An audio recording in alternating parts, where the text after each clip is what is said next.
අපේ ලියලා තිබුණා මෙන්න මේ තැන් තමයි බුදුහාමුදුරුවෝ මේ තැන් වලට පාවිච්චි කරන ස්ථාන කියලා. මොකද ගල ඉරහත් දාලා පවතිනවනේ. හැබැයි බුදුදහම කොච්චර හරිද කියනවා නම් කියන්නේ සියලු දේ අනිත්‍යයිනේ. ධර්මාසෝකයතුමා එහෙම හිතලා සියලු දේ ඉරහත් පවතින තොර හැදුවා. ක්‍රිස්තු වර්ෂ 1200 වගේ වෙනකොට මේ ඉන්දියාවම මොගල් අධිරාජ්‍ය පාලනයට යටත් වෙනවා.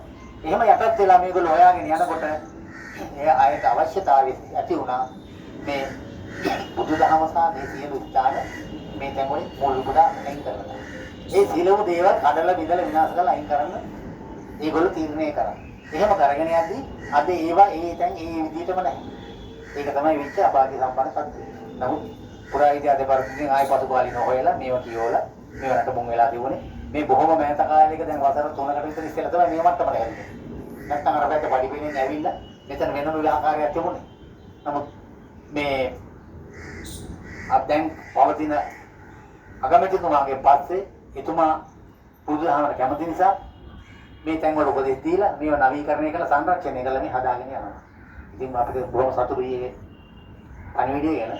ඉතින් මගේ ලෝතර බුදුරජාණන් වහන්සේ සතර සතිපට්ඨානයේ දේශනා කරපු පුදුබිමට අපි දෙපයින් ඇවිල්ලා දැසින් දැකලා දෝතින් වන්දනාමාන කරගන්නටයි අපි ආවේ.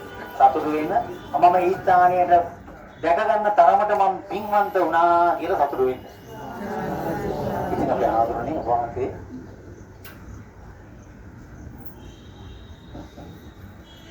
ඉතින් මේ අපි ලංකාවේදී